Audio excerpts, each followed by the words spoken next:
Harambee is a Swahili word for pulling together. Back in 1969, the old German Catholic parish, St. Elizabeth, they had closed their school and it reopened as the Harambee Community School, which was serving an African American population. So Harambee was a good word, to kind of fit the culture of the students and to send a message as well. We pull together.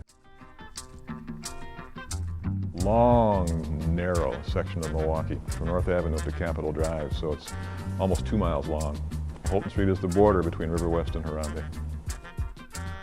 More than most other sections of Milwaukee's north side, the history of Milwaukee's black community is there. The riot of '67 took place there, but you also had Father Grappi was active there.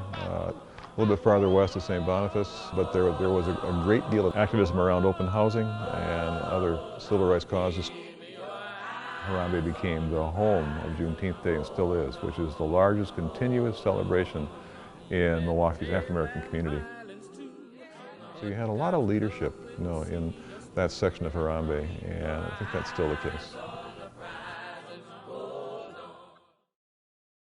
Near the site of what had been an open-air dancing pavilion, they had Tommy Dorsey-type bands, playing their big band sounds, and that was replaced with a state-of-the-art senior center.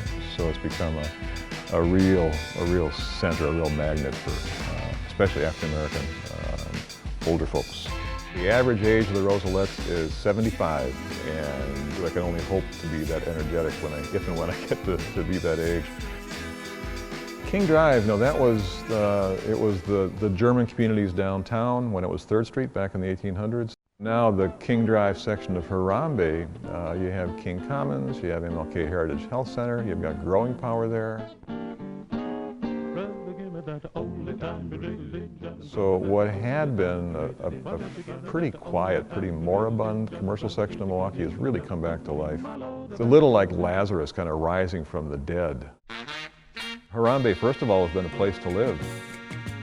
What you'll see is kind of this transition from really nice Victorian homes, move into the bungalow zone, 1920s, with a lot of variance in between there. So it really is kind of a textbook of how tastes and styles changed over time.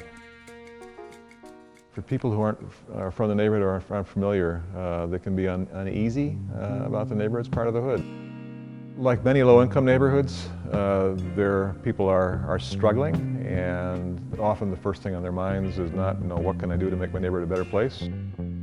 But if you poke around Harambee, you see some foreclosures, some tear-downs, some board-ups, but the end of the same block, somebody's putting on a new roof, somebody's tearing off a porch and putting a new one on. There has been over the years and remains and is growing, kind of the sense that, yeah, we are together and need to pull together to make this a better neighborhood. There's energy there that people from the outside would be surprised by, but it's important, to underline that.